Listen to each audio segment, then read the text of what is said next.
We're sure the dog doesn't have to do anything, right? I walked him before we Because came he's down wandering here. around here like something's going on. Okay. Our video's on, by the way. Hello, Video Land. Hello. We can't even say YouTube land anymore because it's more than just YouTube. Indeed. It's video.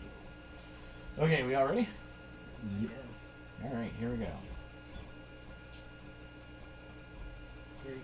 Hey folks, welcome to this episode of the GalaxyCast. It is not episode 3, it's not even episode 253, it's episode 252. But I have with me people in the studio, so we'll run with that. I have with me Austin, the Inquisitor. I can't help but laugh right now. I have with me Gary the Stud. Find him and wipe him out. I'm going to start calling him Gary the Numpty if he doesn't stop with the 3. And I am Bob Crispin, your pseudo-facto host. 3.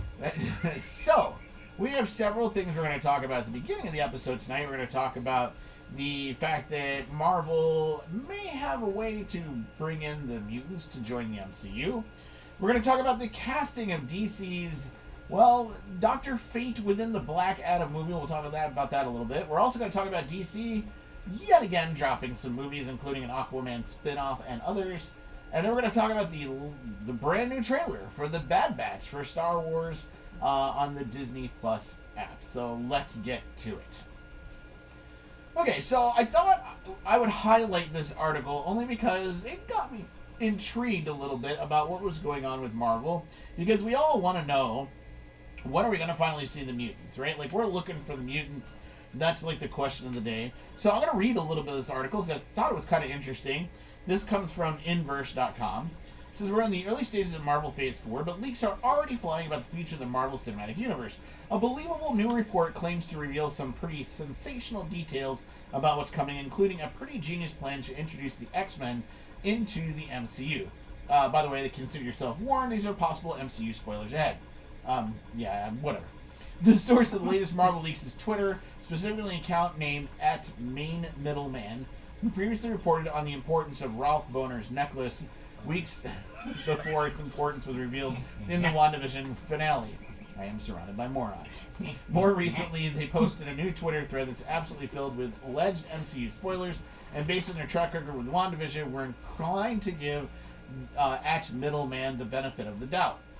Here's a quick tour of what they claim about Marvel Studios' big X-Men plans. The leaker claims that Marvel's big X-Men project is codenamed The Mutants. Wow, what a code name, but we couldn't figure it out. And it includes a movie with that name, along with plans to introduce other characters into the MCU via various shows and movies leading up to the actual The Mutants film. Apparently, the first Mutants could show up in the MCU in 2021. The leak also notes that there may be a mention about mutants feeling free to reveal themselves to the world and fight crimes after Tony Stark reveals himself as Iron Man. Additionally, it claims that the Blip, aka the Snap, could play a major role in turning regular humans against their mutant brothers. As for the actual first X-Men film, it may be directly connected to Eternals and focus primarily on Charles Xavier and Moira McTaggart. It could also feature the Brotherhood of Mutants, Magneto, Mystique, Sabretooth, Toad, Pyro, the Blob, etc., as the main villains, and include the X-Men team inspired by the First Class comics. That's Angel, Jean Grey, Cyclops, Iceman, and Beast.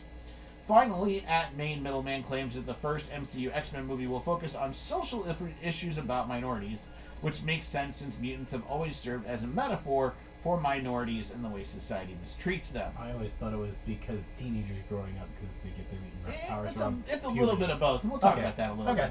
Doctor Strange 2 and WandaVision connections. The same Twitter leaker also includes alleged details about Doctor Strange and the Multiverse of Madness and the Fantastic Four.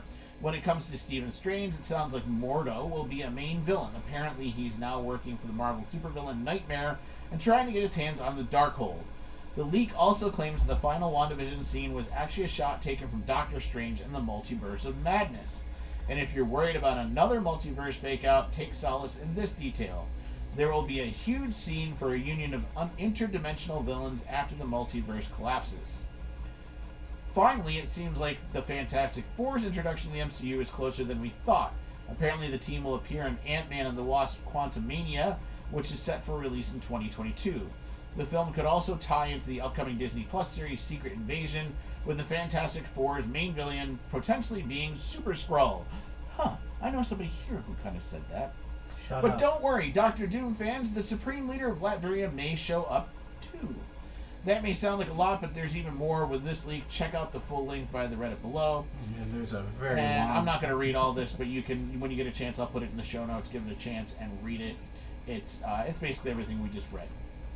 So let me ask you guys a couple of questions about this. First off, what do you think about their idea of slowly rolling in the X-Men, starting with Moira McTaggart and Charles being involved in the Eternals, and then slowly kind of rolling in the rest of the X-Men? Do you guys like that concept, the way we're going to roll them in?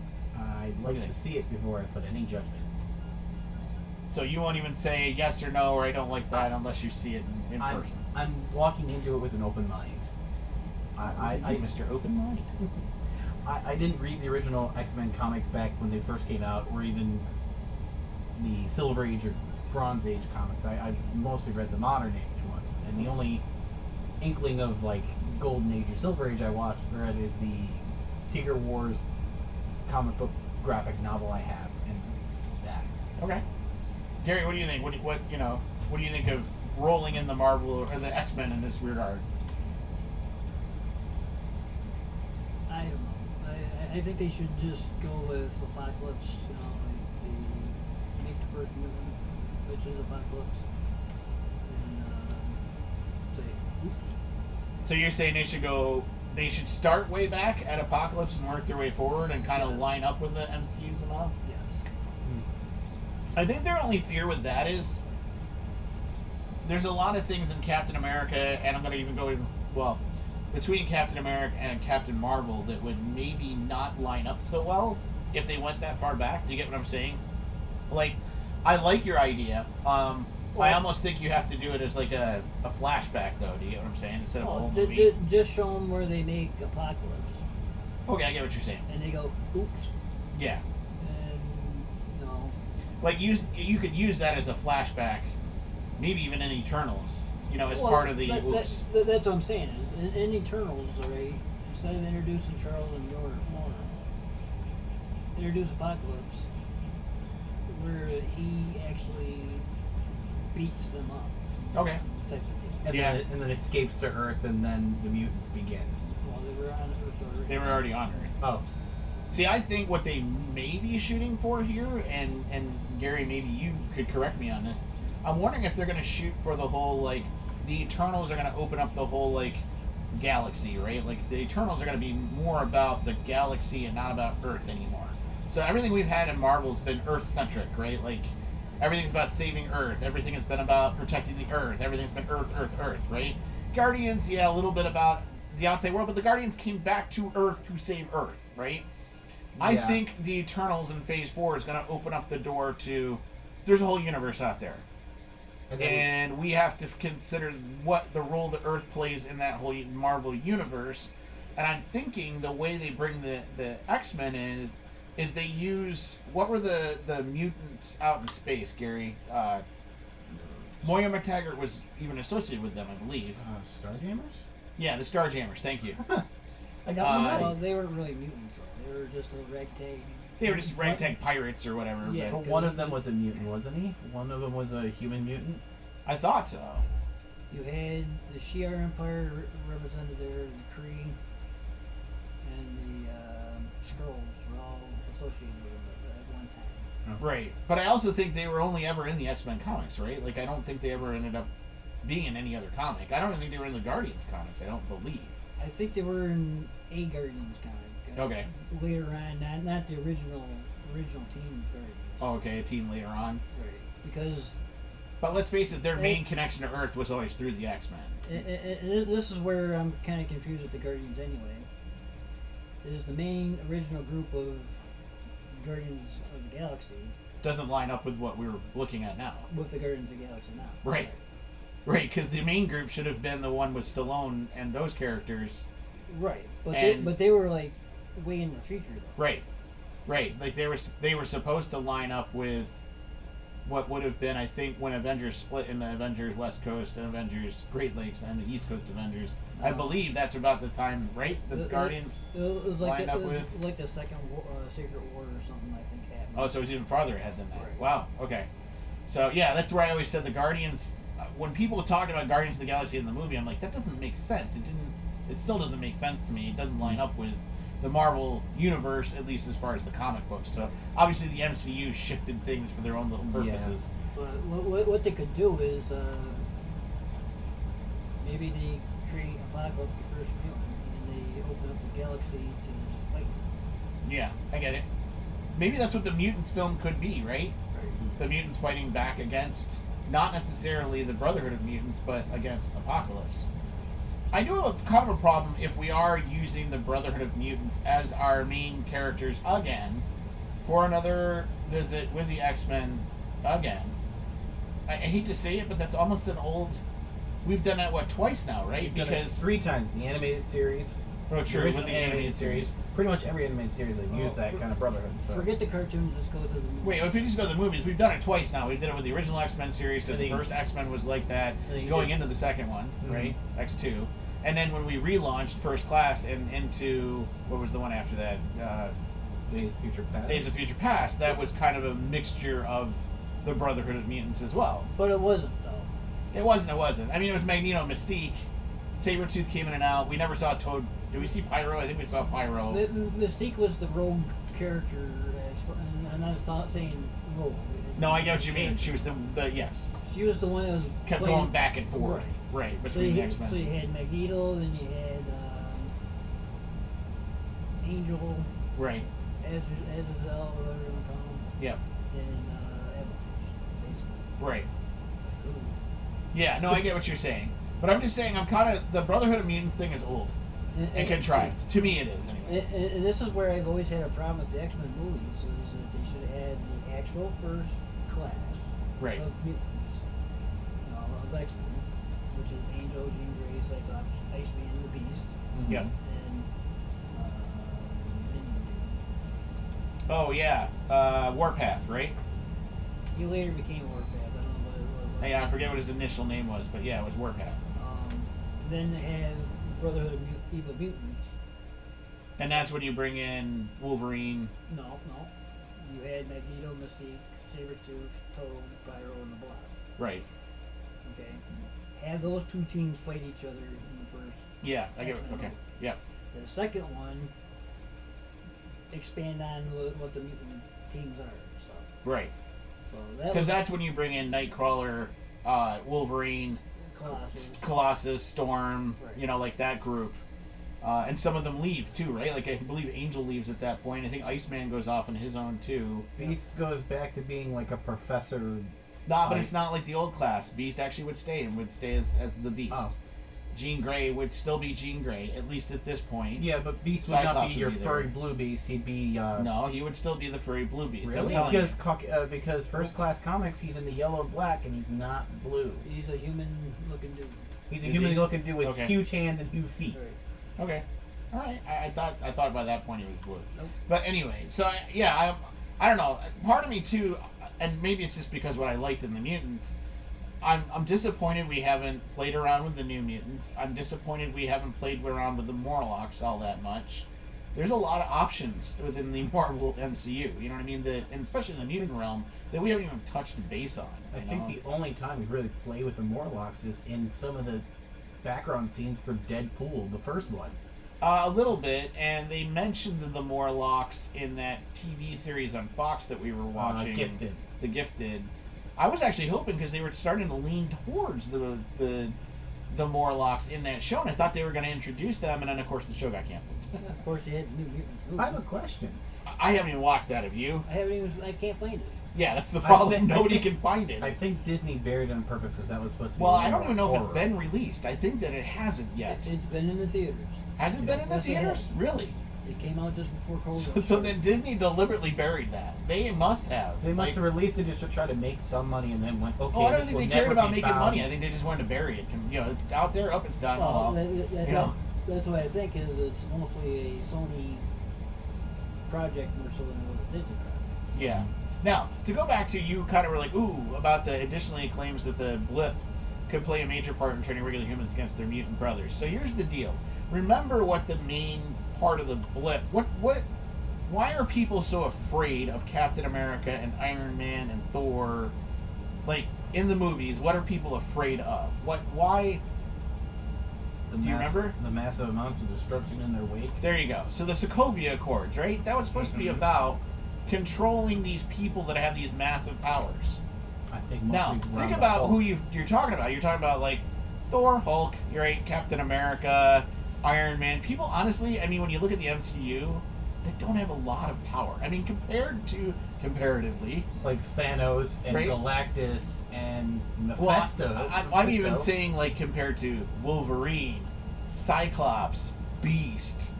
You put that team together, right, of all these people that really are kind of, I mean, like, that's a very destructive group of people, right? I could see Cyclops, but Wolverine's claws and his skeleton are more the thing that would be damaging. And Beast is just... You forget that, like, Wolverine can go into total berserker mode? Yeah, Okay. I forgot about that. Right, exactly. The problem I got with Wolverine is his mutant powers. It's the only thing that isn't destructive. Right. Right. I get what you're saying. But what I'm saying is like, in the overall scheme of things, they're going to cause more destruction, right? The one I would So there's think going to I'd be more fear of the mutants. And I think that's where they're going to go. So that you have the Sokovia Accords, which demands all the people with powers, like, register with the government, Yeah. right? And then you could bring in Trask to do the registration. There you go. acts. So now you bring Trask in to do all the registration save for you all Avengers if you- and the X-Men, and then all of a sudden now you've got the mutant registration program because these guys are more destructive. We really need to have some control over that. And then you could have the secret wars between Right. registration. Now, here's where it kind of and gets not brilliant, registration. and this guy might be onto something because there could be one character that could completely ruin it for everybody. Who's the one character that could ruin it for everyone that wouldn't care? Galactus. Deadpool. Think Yes, about it. Yes. He could be completely destructive and not give a total rip about what the Nope. government thinks about what he's Nope. doing, right? He would even. He could totally be the catalyst for taking the Sokovia Accords and going to the next level. And being like, nope, we need to put him in chains. We need to put. Because he'll go and do something like he gets paid to a job to go assassinate He'll a just- bad foreign leader. He'll just be himself, and that's all it'll take. Now, I have a question first before we move on from the mutants. yes, Is Mojo an alien mutant? Because I know she messes with the X-Men quite a bit. I believe I'm not even sure. I don't know Could much you- about Mojo. Okay, could you use Mojo alongside Lone Star, is it? During those game situation? Okay. Could you use that to open the galaxy situation?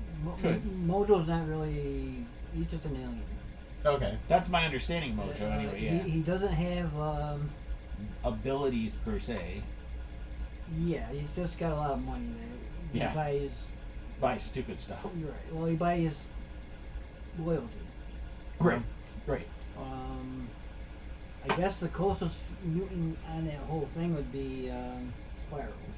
That's what I was thinking. Yeah, yeah. Right, but Again, I'm saying is if we're talking about the idea where it's the Eternals, so we have that situation start, and then all of a sudden the next movie we could also have Mojo come in and I still think your play better bet is with the Kree War and all that Right. somehow And- leaking into that. and not only that, but Mojo's got his own universe too. Right. Oh. Right. So. So going I'm on. trying to help. Now to go back to your registration stuff and all that. Yeah. There's 3 heroes from the Avengers that were in Infinity Gauntlet or Infinity War that I would be more concerned about than any other ones. Doctor Strange, Iron Man, and the Hulk. And here's why. Doctor Strange is Sorcerer Supreme. What's to keep him from going off to the dark side? Right. The Hulk, sure, destruction incorporated. Right. Just the power behind him. Iron Man, he's got so much money, he don't care. If you wanted something, you'd take it. Right. So they're the 3 I would be most concerned about. Okay, so going on in that same Twitter leak, they talk about the Doctor Strange Multiverse of Madness and bringing in the Fantastic Four. I don't know if that's the place to bring in the Fantastic Four. You know, there's going to be a union of interdimensional villains. I get it. Multiverse collapses.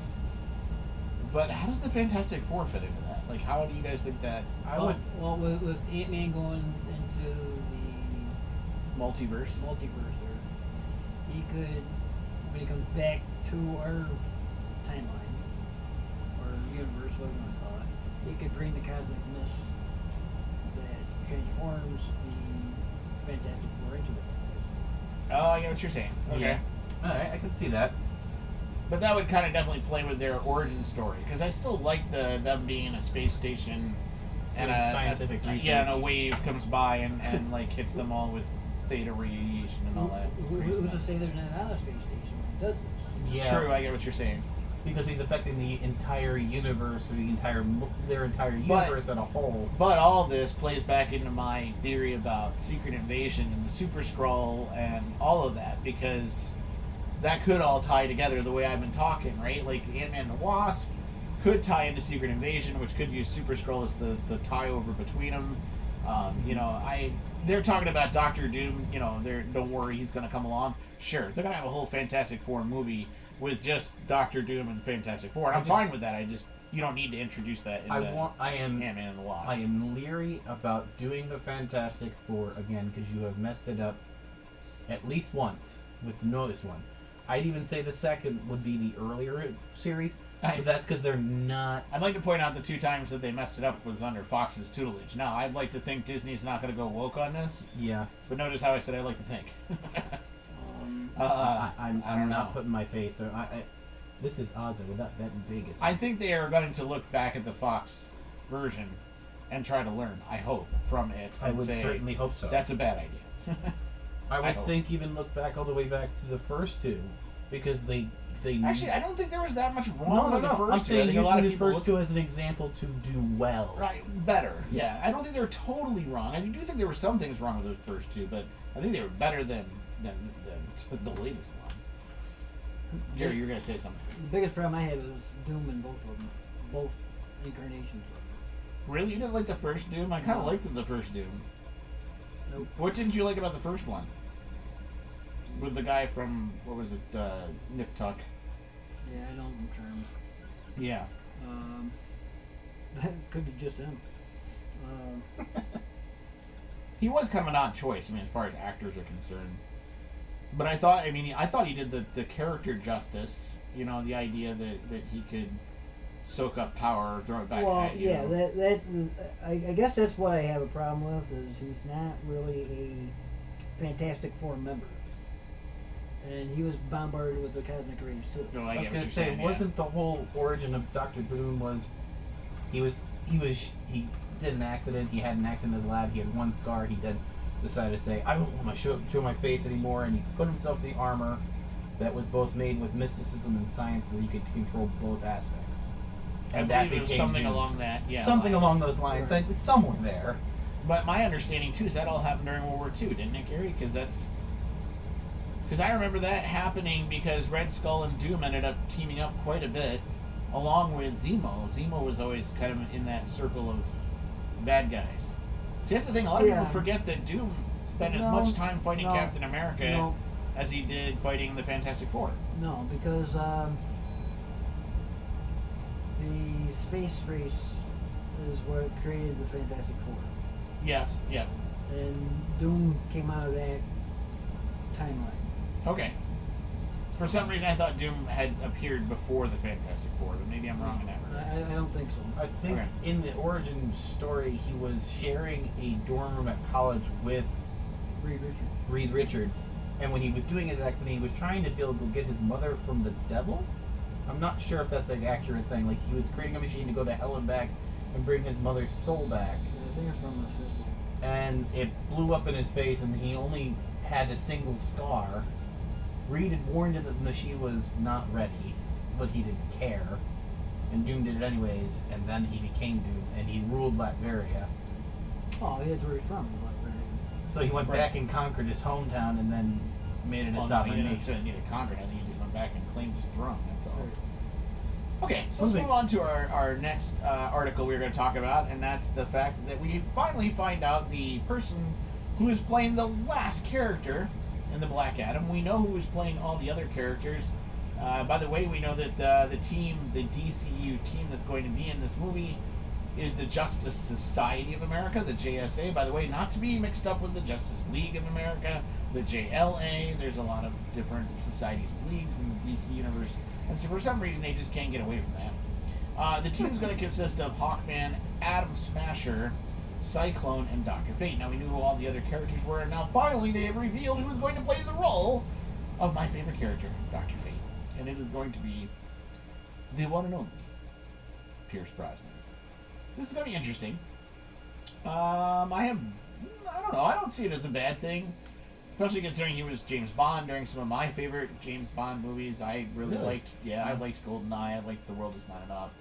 I liked Die Another Day. Now, on the flip side of that, I really, Pierce Brosnan should never have sang in Mamma Mia, Here We Go Again, because no, he's not a singer. He has had some trips along the way.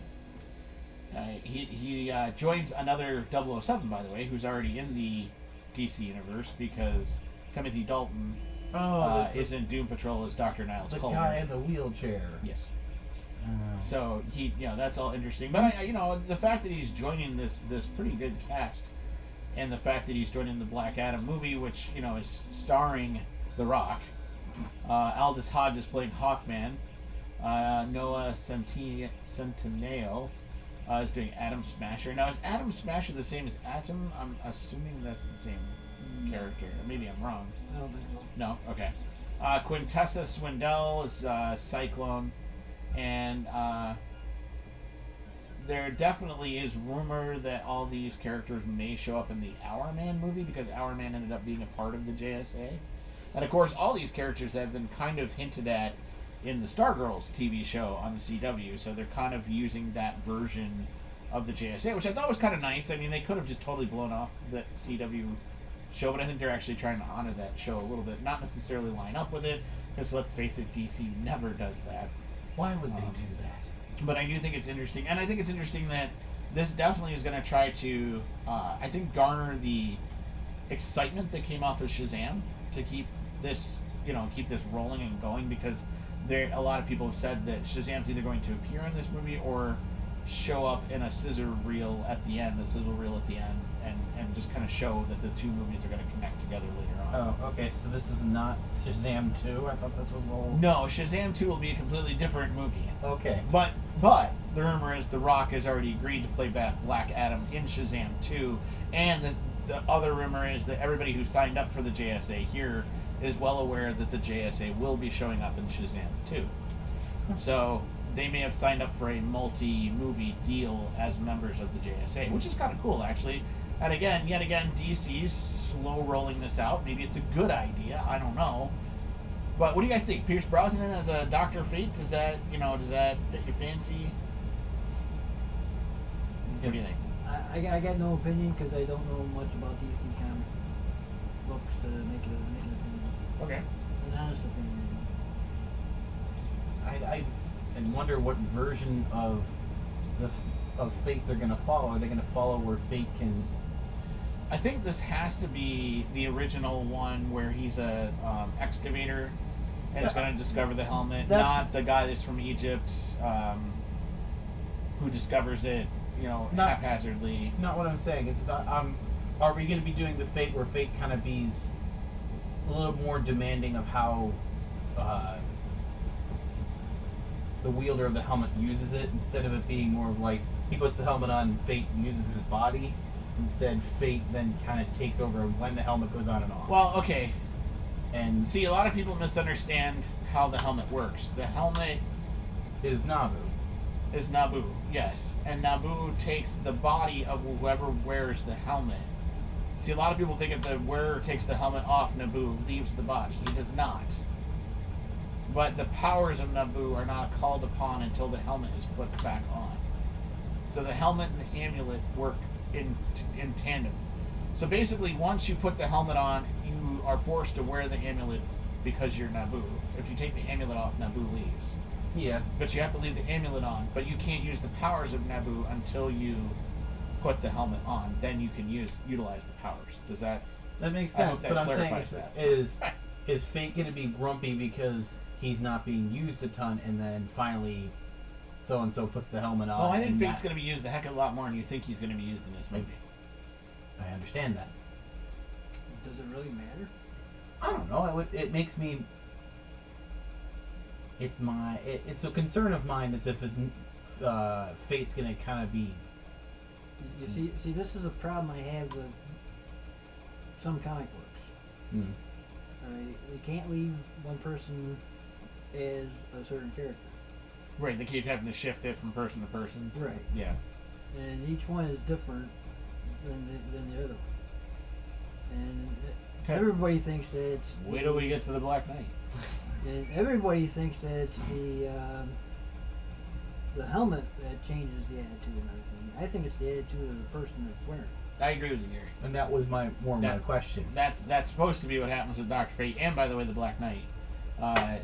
Each person that picks up the sword of the Ebony Blade in the Black Knight imbues the sword for a different reason. For example, the very first guy uses the sword for evil. He's actually a bad guy. Doesn't he go toe to toe with Thor in the comics? He goes toe to toe with the entire Avengers the first time around. Oh, Sir Percy of I forget of Nearsea or something like that. Yeah, all I know is that it's and he goes toe to toe with the Avengers, and then it's funny because the guy who's gonna play the Black Knight in the MCU, and I'm forgetting his name right now. Kit Harington? Thank you, Kit Harington. But there's the alter ego, and I'm forgetting the name of the alter ego right now. Anyway, that character is the first one who comes up with the Avengers. Now it's ironic because they fight him the first time he's a bad guy. When the guy who has the sword the second time goes to talk to the Avengers, they attack him. Because they think it's still the bad guy, right? Like, that's the assumption. Yeah. And he has to prove himself to the Avengers. So there's this weird thing, even in the Marvel comics, that happen. And I agree with you, Gary. In the DC universe, it happens a heck of a lot more than it does in the Marvel universe, where, like, one person, you could have 8 different people be Shazam, right? Like, you could have 12 different people be Dr. Fate, which I think there's been 6 Dr. Fates over the years. There's 6 or 7 something of crazy them. like that. One of which was Ilsa, his wife, took up the helm for a bit. There was a female Dr. Fate. There was a transgendered Dr. Fate. Really? Yes. I've read through the years of... I'm starting to read through some of the ones I missed over the years. So, yeah, there's been several... Isn't there a version of Fate called the Ultimate Fate where it's Ilsa and the husband and Fate all merged together? One. So it's male, female, and Fate merged to one, create Ultimate Fate. That's the transgendered one. Because he's both male and female, so he's transgender. Well, that's...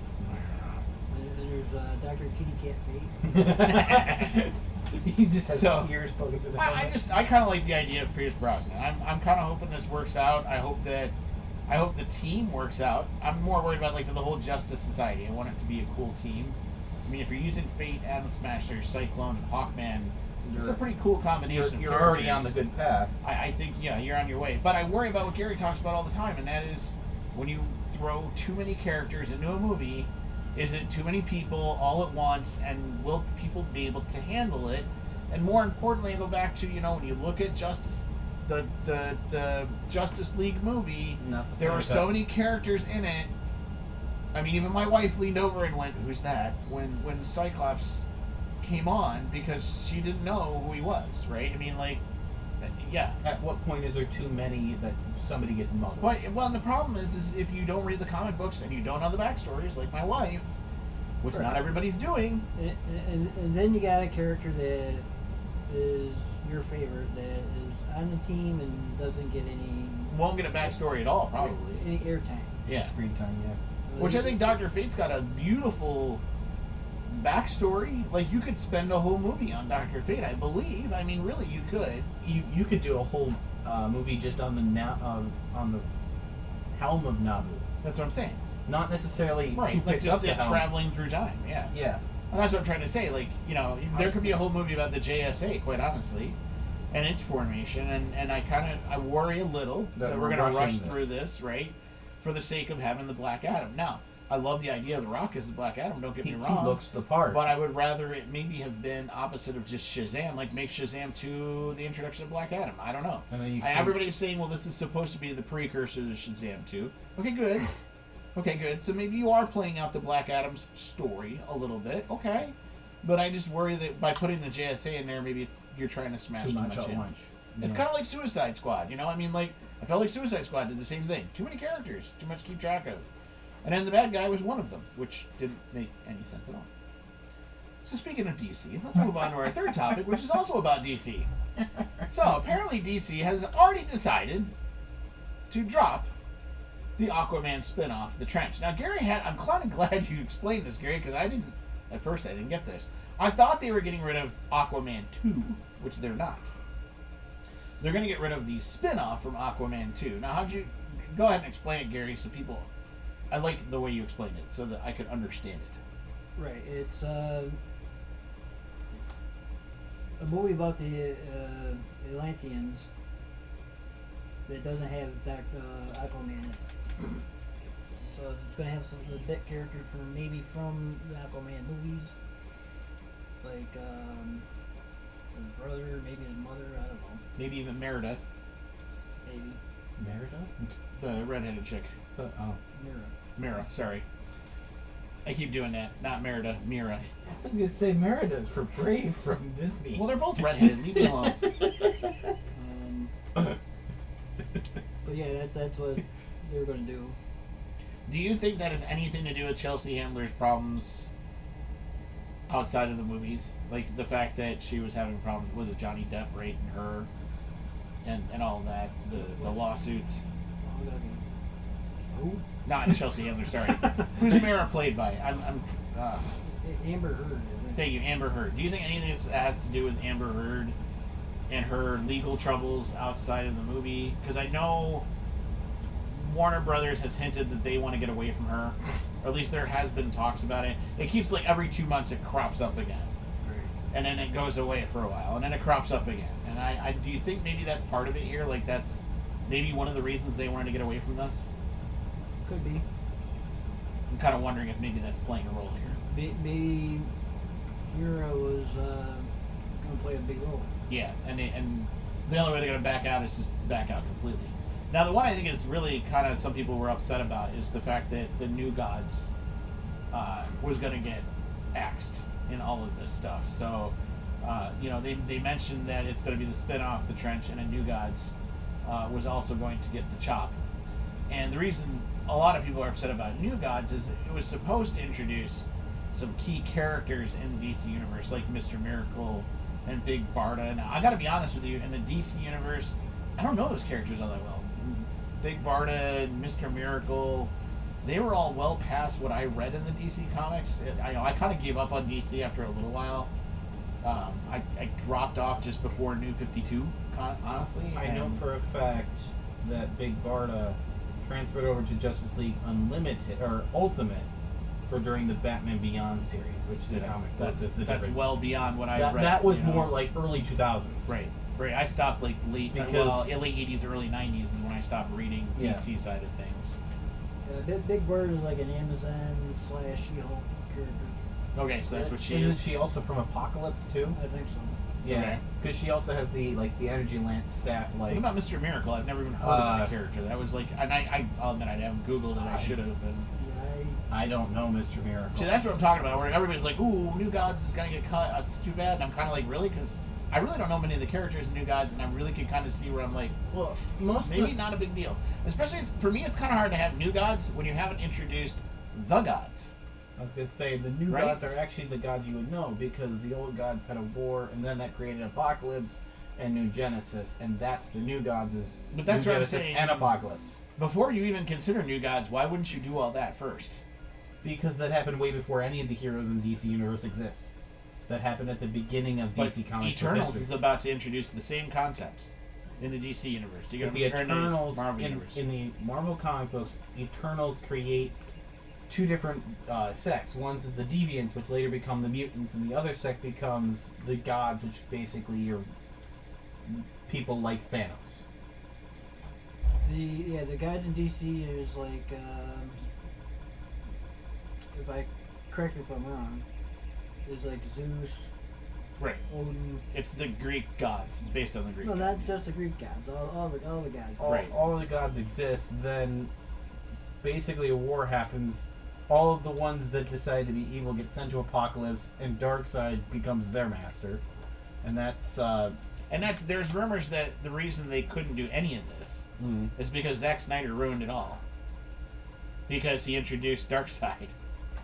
Which I kind of like. I would feel like that's counterintuitive, that introducing that opens the door. I would think so too. I'm thinking it would the be same more thing. of like a flashback. Like there's Darkseid, right? Oh, cool. Well, where are the gods? Because now he's the head of. You could even go as far Apocalypse. back as saying having Darkseid talk about Right, what I get it. happened after that. I get it. I Okay, get you, it. you guys haven't seen the Zack Snyder. No, we're planning on trying to watch it Again, tomorrow. we've talked about this, him Well- and I. And let's talk about this for a minute, just for a second.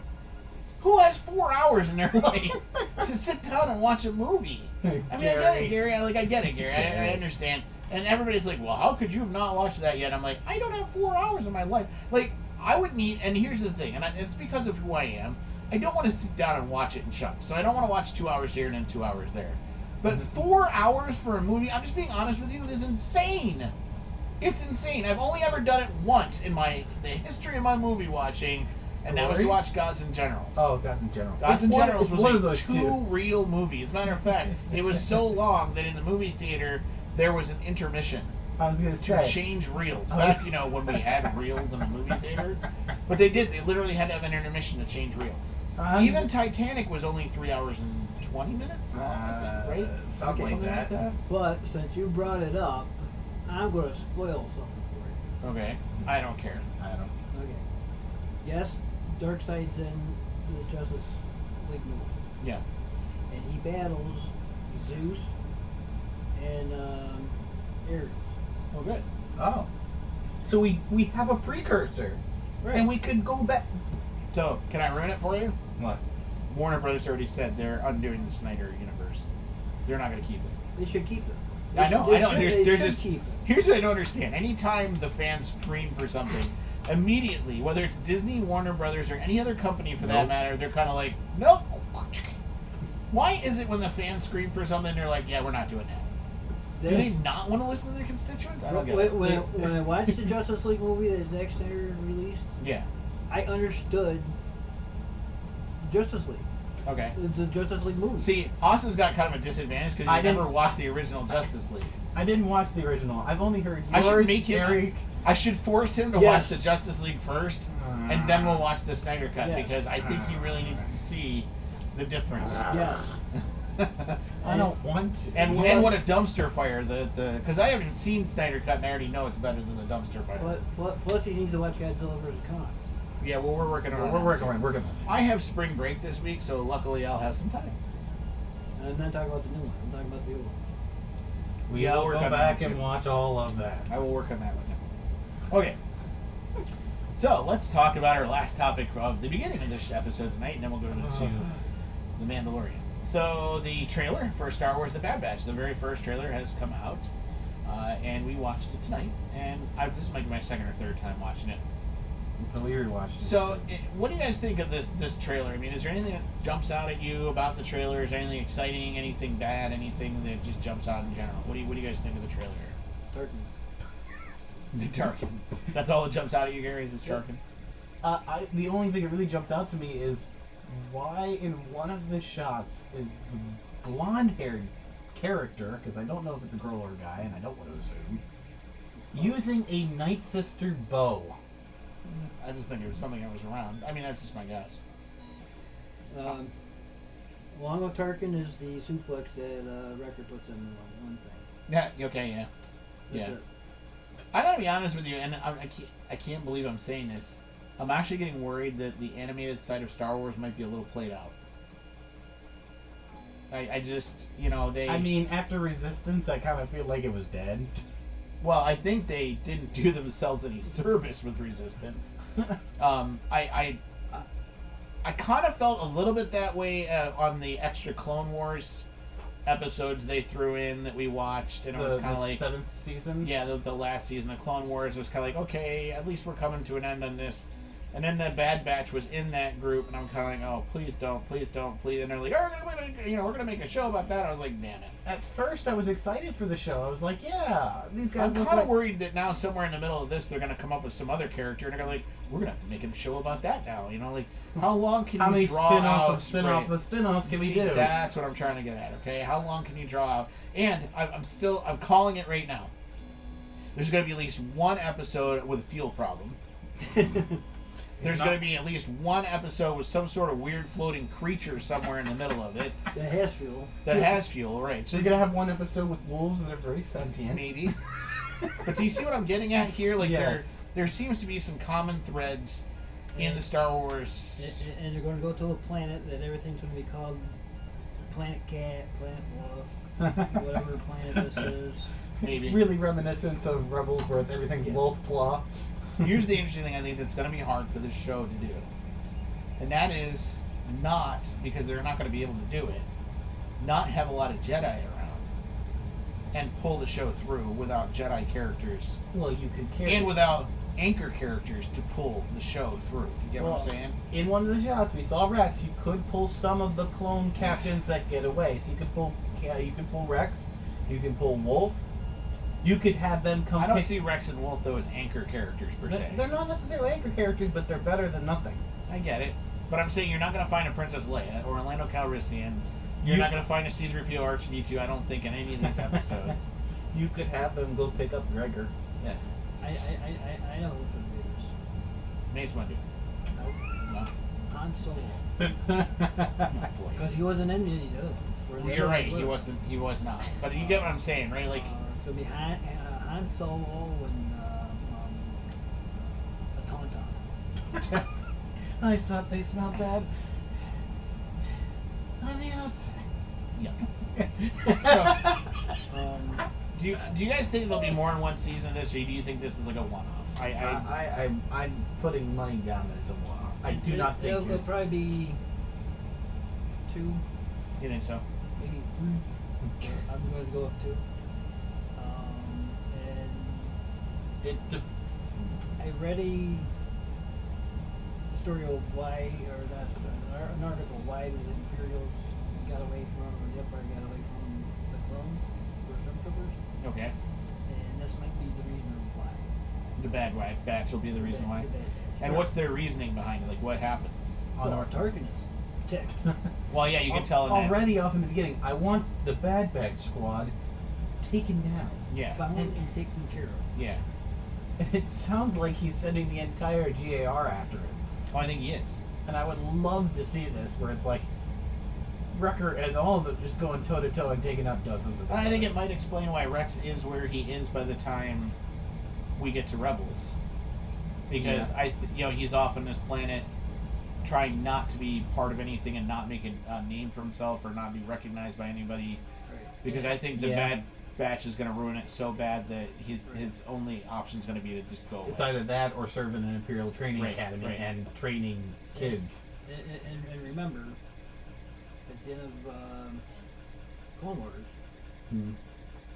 Order 66 is already happened. Right. Yeah.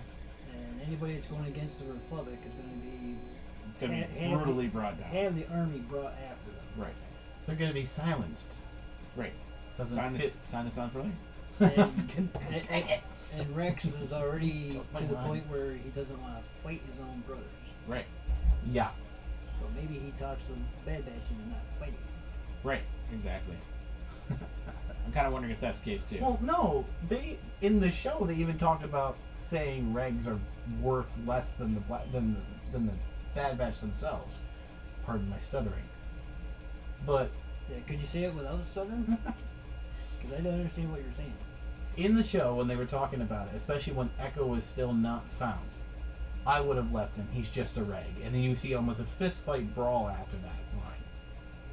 Okay. That is I think that the Bad Batch will not have issues fighting their regular brothers because most of them see them as inferior. Right. I think, yeah.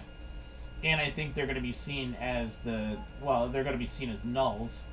Which, for those people that have never read the books, the nulls are the clones that didn't quite make it. You know, they were supposed to be discarded, but they weren't. I think the Bad Batch is part of that null class.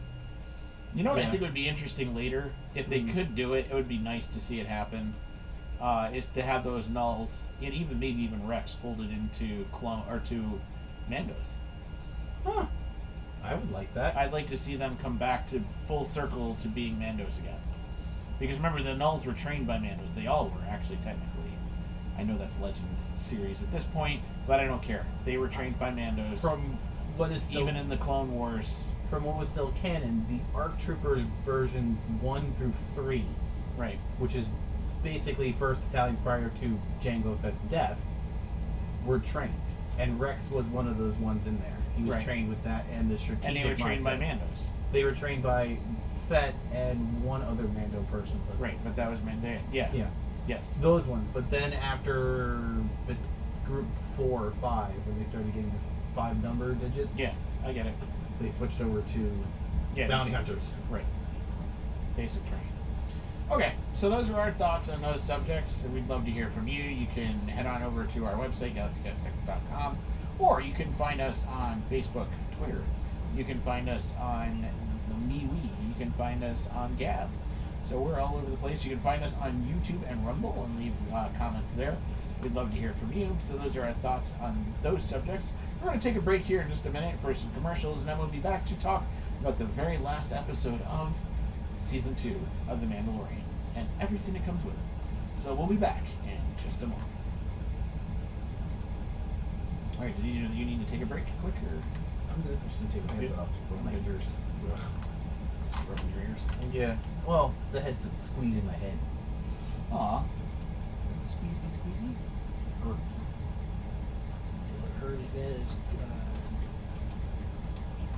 the mountain squeezing the. I the wouldn't red think so. papers. He's never seen Game of Thrones. I know, but still, you can say yes or no. I don't know. First, say yes or no. How bad is it hurt? Does it hurt as bad as... I'm feeling my earlobes being stretched. Yes or no? It hurts. Yes or no? I'm not answering that question. Yes, you are. Answer it first, and then I'll show you. I don't think so. So no.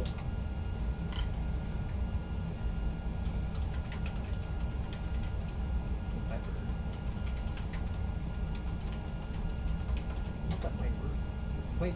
Oh, the Viper, sorry. This one, right? Yeah. Yep. Hey, look, it's Mojo. Yeah, it's Din Djarin. Watch how he goes out like a bitch. Oh. Oh, it gets better. Oh!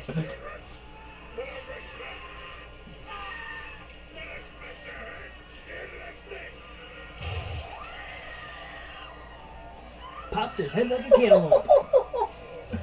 It doesn't feel like that. This Okay, is so- all on camera. No, it's okay. Oh my gosh. Popped his head like a cantaloupe. Yep. Yeah. There you go, video lands. That's one of my more favorite scenes from the Game of Thrones, actually. I don't know what's better, that one or the Red Wedding. Oh my goodness. Which you've Well, never seen the Red Wedding either. No, I haven't watched Game of Thrones at all. I know. I was too freaking young to watch it when it first came out. No, you're right. You were. I wasn't And allowed you- to watch it. Like the I had first friends two at seasons. college who had watched it and then watched it like 3 times and thought there was nothing wrong with that. I'm like, No, I want to watch it again, and I've watched it twice myself. So I just I've just restarted watching the whole series again. have you. I'm tempted. I'm really tempted. I've got other things I'm trying to watch through right now, but I just yeah. Well, I'm I tempted. watch an episode before I go to work. Yeah. Yeah. I don't see anything wrong with watching. It's just at the time I was what? You were too young at the I time. was 14, maybe. You were 16 I was when 16. it first started. And I was 16. I watched the first episode. And I was like, "No, you're too young for this." No. And then when mom's analysis is gay floppy wieners. Yeah. No, Ian McShane's version is better. Boobs and dragons. That's pretty much what it is. Yeah. Well, Yeah. that's Could you imagine him during the shame episode? Oh my He'd be gosh. red from head to toe. Oh. Shame. Yeah. Shame.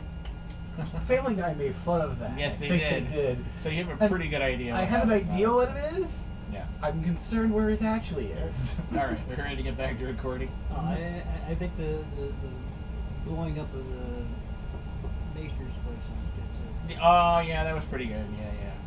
There's a couple good moments. Okay, we ready? Yep. Okay, folks. Let me suck your blood. That was my vampire entrance? Okay, let me try that again.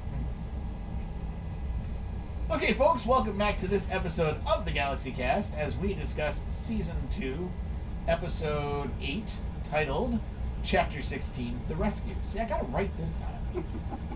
Let's talk about the plot. The Mandalorian and Cara Dune board an Imperial shuttle and capture Dr. Pershing. They make that sound so easy, and it really wasn't quite that easy, but okay. But we open up with this, like, starfighter chase scene, and I want to know why the shuttle just doesn't take the hyperspace. Maybe they can. I don't know. Well, obviously they can because later on they use the same shuttle to go. I'm not quite sure. That just sounds too easy to... They were out of fuel. Yeah, they had another fuel problem again. Although, Gary, you made a valid point during the scene that I had not thought of. The TIE pilot piloting the ship, who at this point had Fennec Shan, right, as hostage? No, he had Pershing as hostage. That's hostage. It wasn't a TIE pilot, it was the pilot of the shuttle. Well, he looked like a type. He had a TIE pilot uniform on. They were wearing pilot uniforms, but both of them were not wearing their helmets. True. Number one, which is actually against field regulation. Yeah, well, whatever. So he says to Cara Dune, I see you're from Alderaan, ha ha ha. I was there when Alderaan exploded. And Gary said, what? Bullshit. Yeah, you're like, no, you weren't. And I was kind of like, wait, he's got a valid point, because he's like 30. Like, the kid looks like he's no more than maybe 25 years old, which would have made him, what, like 10? Yeah. When Alderaan exploded? Like, how are you there at 10 years old? On the Death Star. On the Death Star. I'm sorry, but I don't think that was happening. And I don't mean to be rude, but I don't think that many would have survived that there would be a person who would taunt somebody about the Death Star after it exploded in Episode 4. True, like, that's true, too. Yeah, that's the other part I was getting at, too. You know? The Death Star got blown up. Bull crap. So the Death Star blows up Alderaan, but then the Death Star itself gets blown up. So unless you were one of the few rogue people that got sent off the Death Star between Alderaan and the time they attack the Rebel base, or if they just escaped as the Death Star was exploding, like... Or maybe they just randomly fell down a shaft, kind of like the Emperor, and somehow survived. I don't know. So, it's a valid point, Gary. I did not think about it. Okay, the kid fell down the shaft, he hit 88 miles an hour, and he went in back in... See, now he's on this timeline, but then he had to come back to here to go back to that timeline to go back to the future. So, yes, that's how he came back. And Doc Obi-Wan had to come see him and say, yes. 1.1 trillion. We gotta go back to the Force in the future. Meanwhile, he went back in time and found the A-Wing pilot with all the spiders. No, he didn't. No, Wrong timeline? Is that what you're saying? He found the droid that was stuck in space. Nope. Wrong timeline. Yeah. Yeah, that was the alternate timeline. That meant the droid was spinning forward in space. So, the Mandalorian and Boba Fett visit Bo-Katan and Koska Reeves at a cantina, and after a quarrel, a quarrel.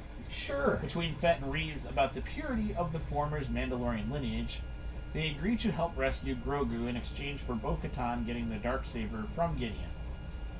That sounds like such an easy sentence, but there was so much more that went on there than that. Wait. They went to this place and they got fuel, so now they can go into hyperspace. There you go. Now they go into hyperspace. Valid point.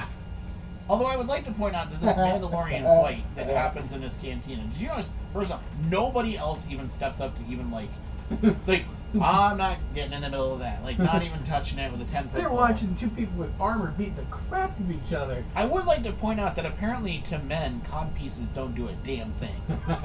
Because Reeves knees Boba Fett in the... and he's pretty hurt by it. And I'm kind of like, well, dude, you're wearing a codpiece. How can you be hurt? It's made of a Sintra. It doesn't do anything. But you know what? I've got jockey shorts that can do more than what that did, apparently. Yeah, I don't, I mean, I'll admit. It's there for show. Apparently. It's like Stormtrooper armor. Maybe that's it. Maybe the top set is made of Beskar, but really the codpiece is made of Stormtrooper armor. So that could be, right? So Gary, it'd be like having metal top armor and ABS plastic on the bottom. Not even ABS. Yeah. Trash can armor. Trash can armor, yeah. Oh, I'm starting to cry. I could see him back at Slave 1 with his heat gun going, damn girl dented my dang cod piece. Broke it, now I gotta make another cod piece out of the friggin' trash can. It's killing me. I better glue a couple more pieces to it. Battle damage. Yeah, we'll call it battle damage. I better make sure that I use some fiberglass reinforcement on this one. You know, we got a point on this whole thing, because if you look at Boba Fett's armor in Empire Strikes Back, Yes. there's a dent. Look at your picture. In the cod piece, I was right? gonna say, Yeah, if you look at your yeah. picture behind you, Dad, Empire Strikes Back, upper right corner of his cod piece is a silver dot. How did he get his dent in his cod piece? Someone shot him there. Someone literally shot him in the dick. Wow. Wow. And hard enough to dent it. Yeah, And that's Beskar. yeah. And then I want to point out that he went and worked for Jabba with Slave Leia in front of him. That's what dented the other side of the cod piece. And it never rolled back. That's incredible. Wow. Yeah. That's a valid point, Gary. How did... This Yeah. is some robot chicken That's a stuff. story that was never told. Yes, Seth K. Green. Get on this. There's a story that never got told. There's your next Star Wars episode. Why would you shoot me there? What is wrong with you?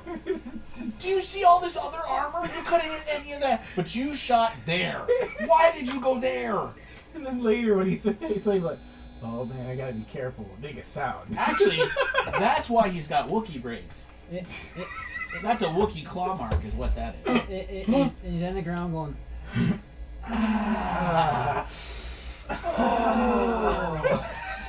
Why'd you want to go ahead and shoot me in the dick for? Oh. What is wrong with you? I'm gonna have to rate this episode R now, damn it.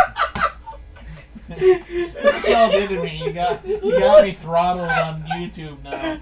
Oh, you won't get monetized, that's man. all. Oh boy. But it's a valid point I never thought of. How did we get this far and never contemplate this? Because this is bad. Because nobody, when they're watching Boba Fett, I'm never going to look at that armor the same. You notice how I keep looking at it? I can't help it now. That's my point. I can't stop. Nobody, when they watch Boba Fett, looks at his dick. Oh, that's a big problem. That's a problem. Maybe that's wrong. I don't know. Suddenly tempted. Damn all of you. It's a good thing that we... Okay. Well, all I can say is, God rest his soul. I was just about to say, Jeremy's rolling around in his grave right now. There he's just laughing. Probably both. He's probably laughing with us. Oh boy. Oh boy. Yeah. Oh, my man. eyes hurt. Wow. As bad as the mountain. Chango, Boba, and Fennec. I don't know what to... It doesn't hurt anywhere near as bad as that. Wow. Yeah. So going on, now that we've talked about his cod piece enough Getting shot in the dick. for about 10 minutes of the episode, we got to move on. So the quarrel between Fett and Reed is about Reed's former Mandalorian lineage. They agree to help rescue her in exchange for Bo-Katan getting the Darksaber from Gideon. Notice they specifically say the Darksaber from Gideon to Bo-Katan. We're going to talk about that later. So Dr. Pershing warns the cruiser is defended by Dark Trooper droids. Now, here's my question. Why on God's green earth did Dr. Pershing decide to help them? Because he doesn't want to get hurt. Because he's in the room with two guys that have armor and they can't see his face. I get it, but why would you voluntarily suddenly be like, I'm going to help you? Because It's not like there's anything in it for him. I imagine that they would have threatened to throw him out the airlock. I would have gone out the airlock then. I'm an Imperial I mean, you had the one TIE pilot ready to surrender, and the other one shoots him in the back. I don't know. Death before dishonor. That was the other thing where I was kind of like, that was kind of like, I just thought that Pershing would be like, yeah, and there's Dark Troopers, and they're here, and Grogu's there, and this is there, and there. There you go. There's your whole thing. I was Go to thinking, town. maybe this I is was more like, of a- really? I think this is a taunt. Sure, you can try, but I really feel like you're See, if going I to were lose. Pershing, I would have screwed with their heads. I would have told them the Dark Troopers are here when really they're over there. I would have told them Grogu's here, and he's really over there. Mess with the plan. Yes. Well, I don't think he actually thought that they could take on the Dark Troopers to begin with, which they couldn't. Well, they couldn't, but still, interesting. I also think that Pershing was kind of like, oh, I really believe in Gideon because, you know what? I don't want to lose. Now, at the same time, remember what happened at the end of the last episode? Because at the end of the last episode, what happened? He taunts Gideon. Yeah, and he tells him, I'm coming for you. So don't you think Gideon's Moving, radar is up at this point, right? moving his Which Star Destroyer. goes- You'd think. Which goes to the next thing that happens here. So they use the shuttle to get close as Fett pretends to attack them in Slave 1. And they crash land in the TIE Fighter launch tube. Now, if I were Gideon, I would immediately go, bullshit. I mean, seriously, like, when you got the Mandalorian tell you, I'm coming for Grogu, right then and there, I'd be like, okay, we're being invaded. Let's deal with this. Launch thing. all troopers and the Right, droids. like Dark Phase troopers, right there, like right there. I would have like used it right there. Lock down the security. Although as I told Gary, that whole scene. First off, I just still can't believe the idea that they're launching TIE fighters out of the center of the ship, going right down both sides of the center front rungs of the ship. Because, as Gary said, that's just screaming for somebody to bing, bing, bing, bing, ping pong all the way through there. Not only destroy their own ship and kill themselves, but possibly do some serious damage to it. I mean, if you look at Rebels, When every other starship drops the ships right through the floor. even the GAR, they had the doors open on the top. And Right. They go out the top. They go out the top. Or they drop down the bottom. If it's an Imperial cruiser, they go out the bottom. Why through the middle of the two rungs on the front of the ship? I don't know, but if you look at Rebels, when they did do stuff with shuttles, the shuttles would dock in the middle. And the wings would fold up. Yeah. Now go back to what Bob was saying about Gideon. Yeah. If they had told the shuttle to break off the landing attempt, I would have just locked all my big turbo lasers on and blew them out of the sky. That was my point. Yeah. Open fire on both ships. It would have been the shortest Mandalorian episode ever, but I mean, that's how I would have handled it. Boom. Credits roll. Right? Like, that's it. Like, Then I'd send my Dark Troopers out to collect all the best credits. right, exactly. Free money. Problem solved. And we're done. And now I've got Grogu and the Darksaber and all the best car I want. Credits You know, roll. like, I agree with you, Gary. Like, and that's what I'm like. That part I kind of call a little bull on. Well, I don't even know why I'm editing myself. Anyway. Bullshit because of all the dick shot. Despite that. So. Right. Put this at the beginning of it. Your discretion advised. There is Oh, severe man. adult language in this episode. I'm gonna have to market an adult. I'm telling you, you guys ruined everything. So anyway, I just the whole thing I kind of call bull on because I'm sorry that there's just that right there alone should have sent like red flags to everybody. So Bo-Katan, Casca, Fennec, and Dune fight through stormtroopers to the bridge. Dune. Okay, or Dune. Okay. When you say Dune, I'm thinking Dune the movie. I'm like, who's the hell Dune the movie? Get the spice. Right? Thank you, Gary. Everybody laughs. Thank you, That Gary. might be how Disney edits her out. Maybe. Yeah, later on, that's how they get rid of her. They put all the characters from Dune right where she's standing. They took her out for staying. Right. Meanwhile, the Mandalorian finds the Dark Troopers and attempts to seal them off, although one breaks through. Do you really think that was going to work? Putting them in a room, closing the door, and locking it? And then injecting them into space? Probably. Did you really think that was going to work? No, I was making Okay. it. In his eyes, he thought it was going to work. I get it, but it just like, I was like, that wasn't dumb. Like, that's not going to work. Okay. What I would have done is thrown a few sticks of dynamite in there, too, and had them lit. I don't know what I would have done, but that's certainly not what would have worked. Two sticks of dynamite. Maybe a couple thermal detonators instead of a stick of dynamites. I was gonna say, where are you getting the dynamite at?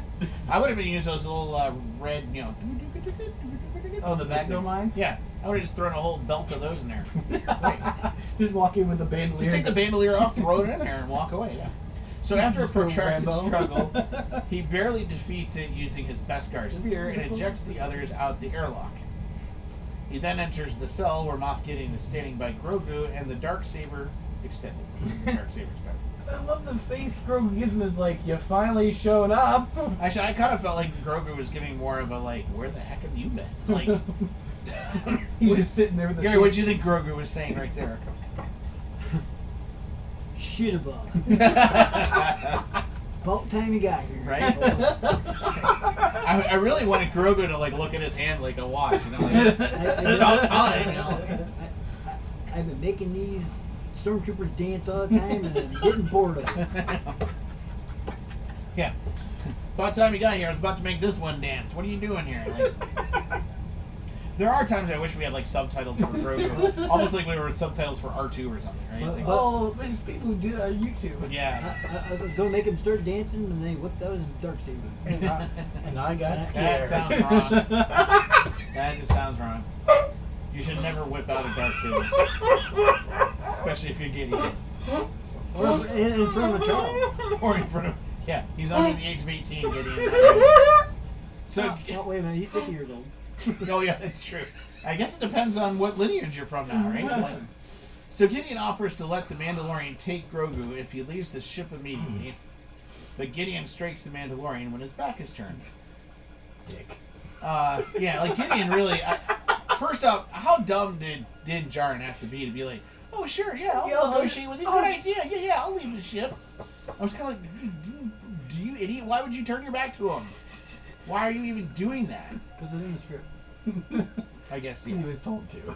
So the Mandalorian fights Gideon with the Beskar spear and overpowers them off, inadvertently making him the new rightful owner of the Darksaber. Now, Gary points out here, and I thought it was a good point out, Gary, we've talked enough about Beskar and the effects of lightsabers on Beskar. And the spear actually starts to warm up pretty hot. You can see it turn. And you see it turning very, orange, very like a red. bright orange Yeah, if you red hot. yeah, like if you'd have put metal in a forge and started forging metal, which proves Gary's point, which is, yes, Beskar, it can hold off a lightsaber. You should know anything about forging knives, Mr. Forge and Fire. Well, I've been watching it a lot lately, I'll give you that. But it cannot hold off extended blows by a lightsaber or a darksaber for that matter, because it will actually ignite and bend. And So essentially, Amando's best defense is to push the blade, not necessarily try to hold it. well, it can like- defend against a couple blows, but again, if it's multiple blows in the same spot, it starts to weaken the Beskar and potentially heats it up to a point where it could bend. And if it's prolonged exposure to the saber, it's going to heat up. Right. It may even break. This isn't like no, even better. What happens when you're wearing a piece of metal and it gets hot? Oh, that's gonna hurt. It's gonna bend. It's going to burn you Right, burn you too. Yep. to the point where you're like, get the thing off. Yeah, yeah. It's not necessarily like. I'm amazed he was able to hold on to the spear, but that kept reminding myself that he had gloves on, so that, Yeah. that helps. It's not like it's adamantium in its raw form for Marvel Universe. This is not that, where it's able to be solid and it's pretty much indestructible at that point. I think that's kind of how it works. I don't know. Okay. That's a good question. I don't know. Are the two comparable? Maybe. No, I don't know. So the Mandalorian fights, we did all that. Upon delivering Gideon to the others on the ship's bridge, the Moff attempts to go Bo-Katan into attacking the Mandalorian so she can rightfully claim the Darksaber and take the throne of Mandalore. So this brings back the whole rules of the Darksaber thing. Because we had the episode. Because the at the end of- Darksaber cannot just get handed off to another Mandalorian. Except- And why is that? Uh, See, a lot of people don't know this nor remember it because No. it came up in Clone Wars. it came up in Clone Wars because when Pre Vizsla died to Maul, Mhm. Maul is able to claim the entire Mandalorians that followed him, Right. except for those who split off and formed the Night Owls that would later come back and Right. So in order to get the Darksaber, what do you have to do? die. Or kill somebody. Or kill the person who has the Darksaber. So, Win it in combat. yeah, correct. Win it in combat. You must win it in combat. But people started arguing online that Sabine handing it to Bo-Katan breaks the rules, so why can't Mando hand it to Bo-Katan and it be the same? So, what did I tell you my argument was to that? I was going to let you say it. Okay, well, Sabine is not a true Mandalorian. She actually denounced her house when she went off to train with the Empire. She denounced her house again when she joined the Rebels. And so therefore she never really kept her true lineage of being part of her clan and the Mandalorians. That's why in the first episode, when Sabine reunites with her mother, if you remember, her mother doesn't want anything to do with her. Well, she threatens to kill her, and then she pushes two guards aside and says, Mom, we need to talk, and ignites the saber. Right. And that's what goes her into talking with her. But if you remember, Mom said in that episode, you denied your house.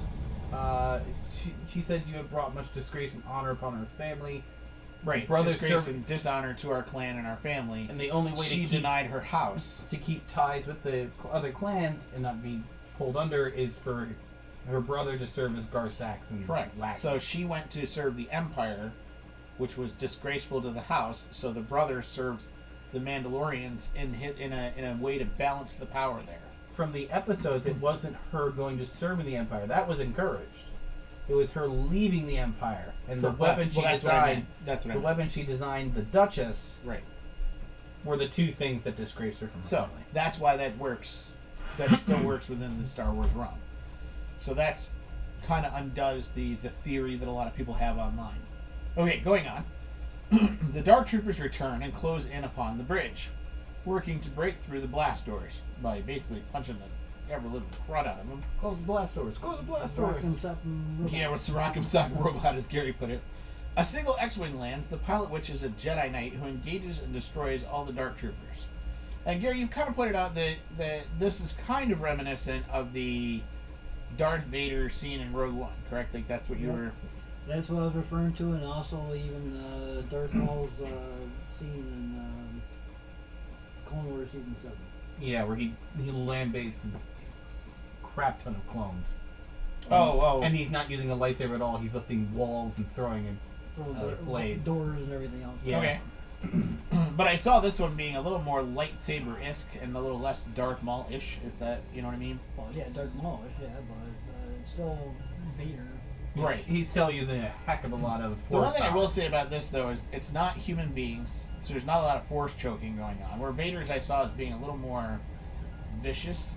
With the force choking. Yeah, and the way he handled human beings and stuff like that, where this was just robots. So I think he's... So I saw it as being a little less vicious than that. I'd see it more akin to Obi-Wan versus like an entire squadron of clones or droids or even whatever. like Anakin's fights with with droids with and droids stuff and like such. that. Yeah. Gee, talk about racism. Okay. Sorry. What? Just because they're black droids? Hey, black droid lives matter too. Races against droids, period. So Gideon sees it as an opportunity to kill Grogu, but his blaster shot is blocked by the Mandalorian. I love how it's more like, Mr. President, get down! Well, yeah, it was kind of a weird, like, he did a Superman jump, right? Like, and blocks it. What did you guys think Gideon was, like, why was he trying to kill Grogu? Like, what do you think his point was there? If I can't hit the kid, no one can. Do you really think that was, like, the thought process? That was my thought in the mentality. Personally, I don't think he needed Grogu anymore, because they got what they needed out of him. That's where I was at. Like, I saw Grogu as a throwaway at this point. At the beginning of the episode and the previously on, they've expended the amount of blood that they had. They need to continue, but they need more blood from the original source. Okay. The highest end count which they have, they need more blood to continue the research. Okay. And perfect it, because they haven't been able to do so far. I see what you're saying. I also saw it as a way to hurt the Mandalorian. Yeah, well, it was a twofold. If we could kill Grogu, then the Mandalorian's going to be peeved off, right? And you don't know what happened between the first time and right now either. Right. They could have taken blood then. Right. They could have already had their blood. We don't know. So that could have been enough that they might be able to play with it. I get it. But the other... Sorry. I lost my stop. Instead of dropping his weapon, Gideon tries to shoot himself, but is disarmed by Cara Dune. In the ultimate rifle butt punch combo. It was awesome. Yeah. This is Like why I'm going to miss Gina Carano, because that was a really cool move. That's a move a wrestler would know. Yeah, you know what I mean?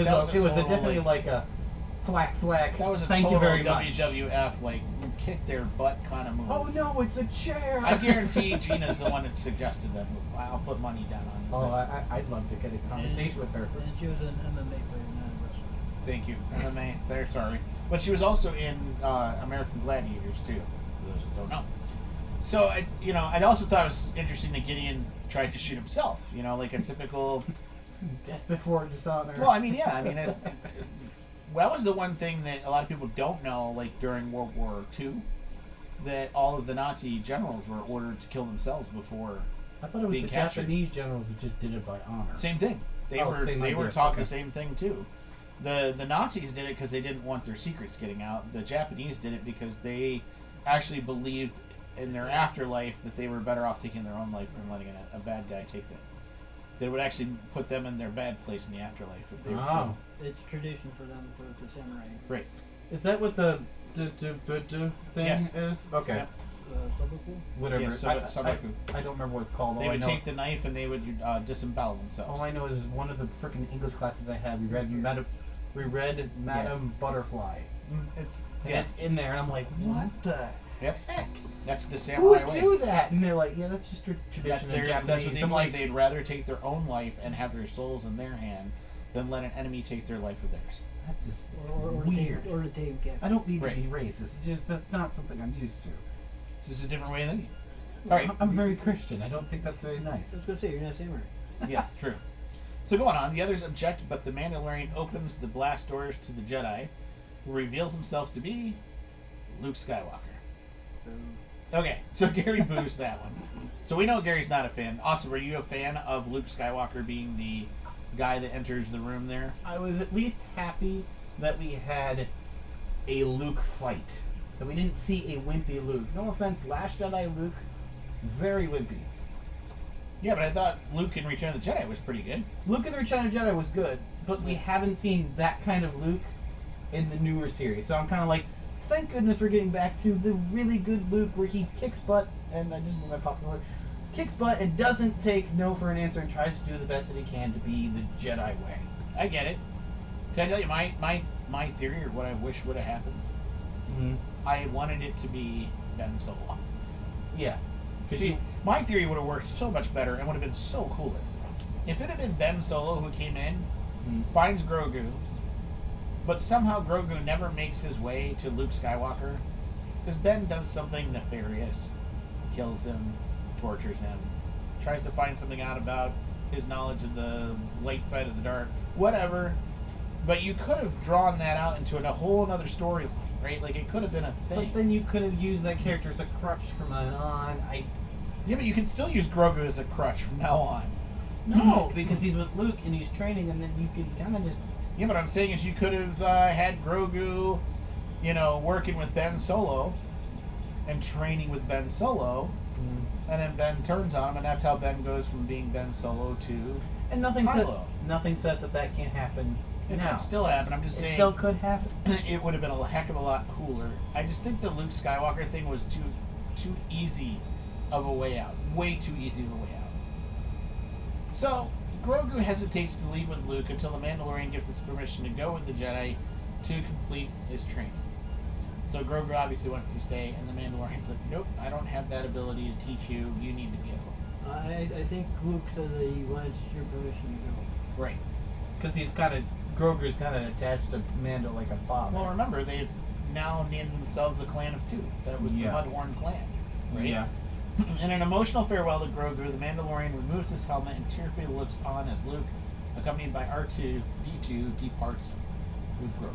I just love the fact that R2 comes in and he leans down and looks at him as this little Yoda-like This little creature. itty-bitty Yoda-like thing, yeah. And I'm just waiting for like the And subtitles again, to pop up where this R2... is where I kind of wanted to, hey, I knew a guy named, like you named Yoda. There needed to be some reference to Yoda here that I kind of wish they would have made that never really materialized. I would have loved to have seen her to lean over and just zap.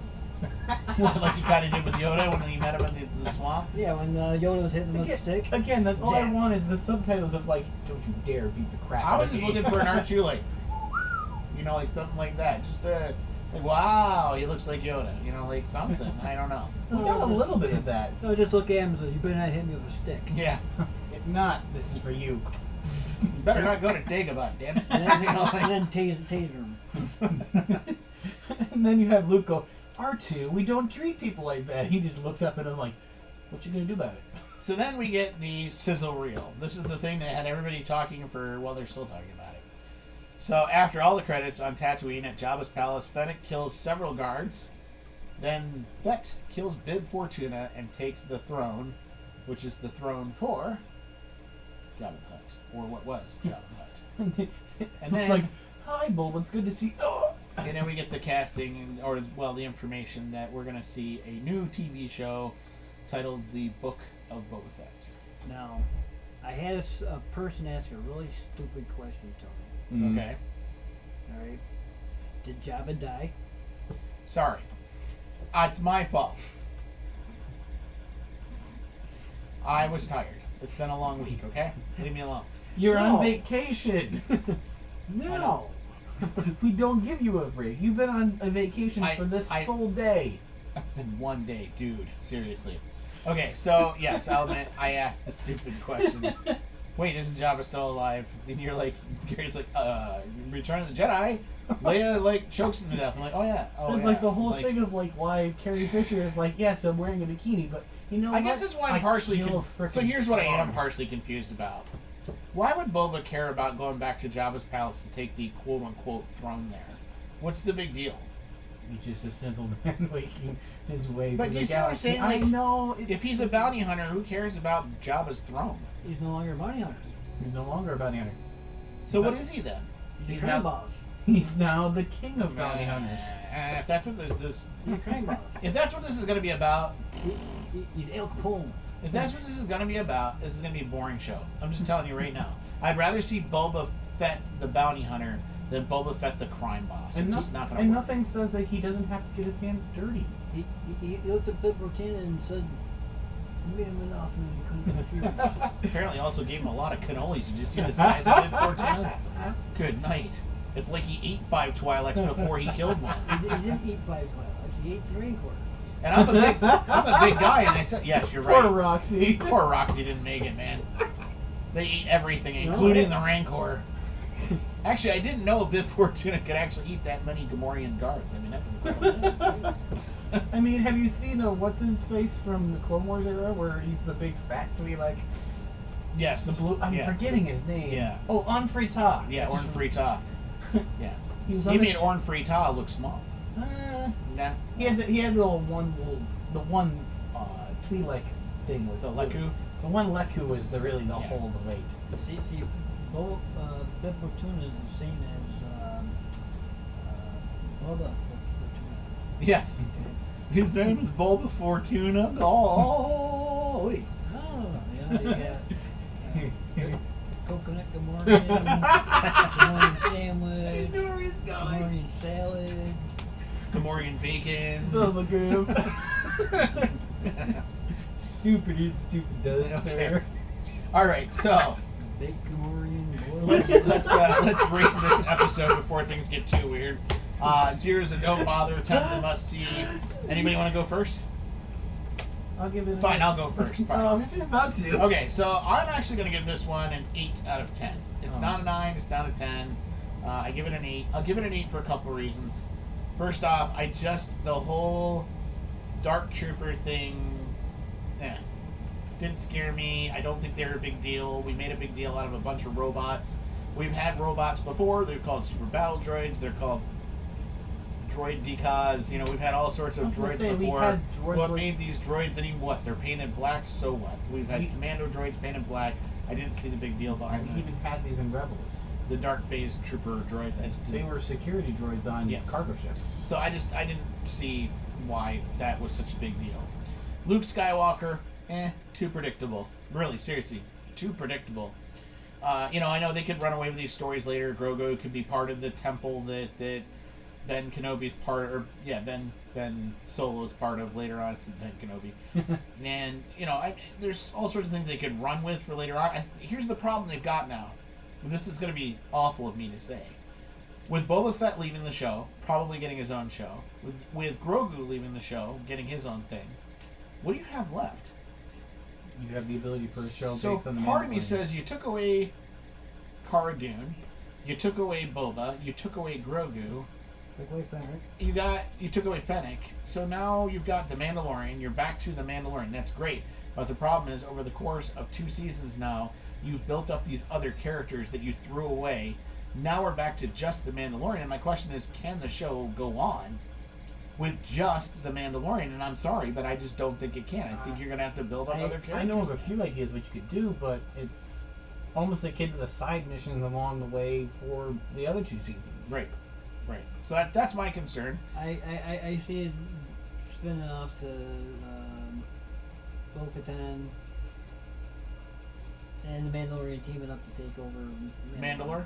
That could be a greater objective in him getting used to training with the Darksaber. Maybe. That's an option, and Maybe. I'm not mad about that either. I don't know. I kind of felt like we got to an ending here.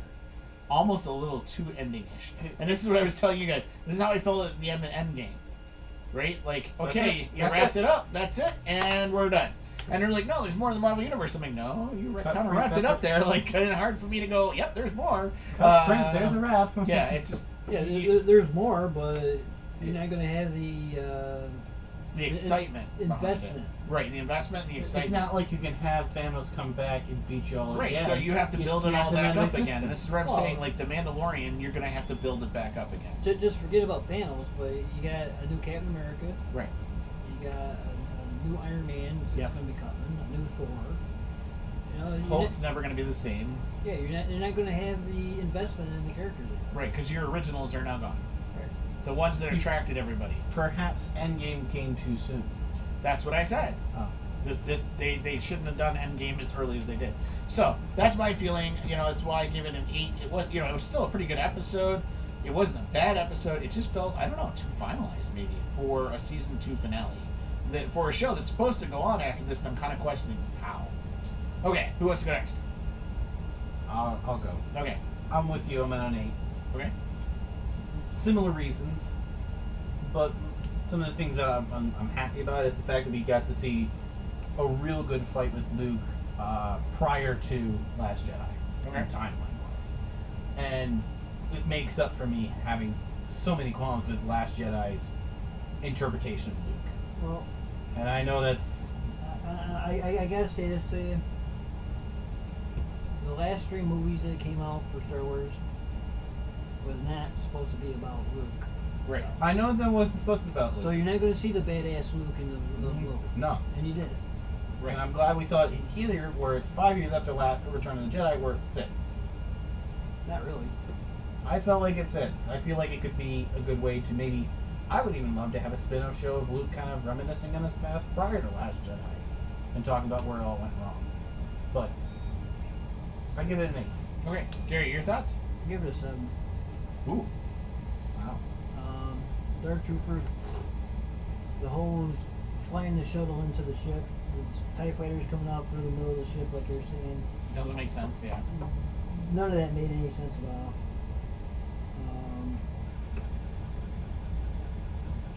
They acted almost like a SWAT team when they were on the ship.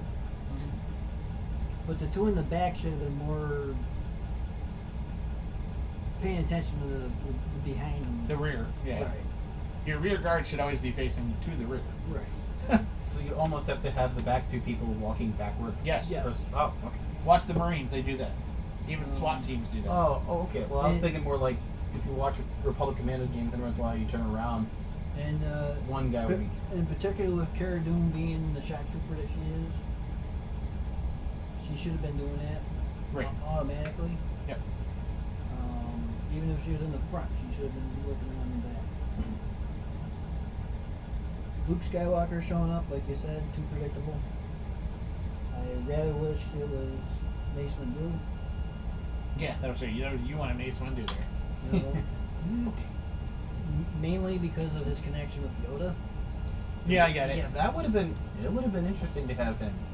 The only problem there is it opens up a can of worms in trying to figure out how to explain And also... how he got there. You know what I mean? Like, Then you could have his own little series. yeah, I get it. establish. I don't think Kathleen Kennedy wants to give. Well, I got 2 words for Kathleen Kennedy, and I can't say them right now. Ooh, I think I have an I idea. have to be rated X for that. As in, you're gone. We've been disconnected from YouTube. We will be canceled. I definitely wouldn't cancel Do it. So, so you give it a 7. Any other reasons that we wrap it up there for you? it. Yeah, we were. Okay.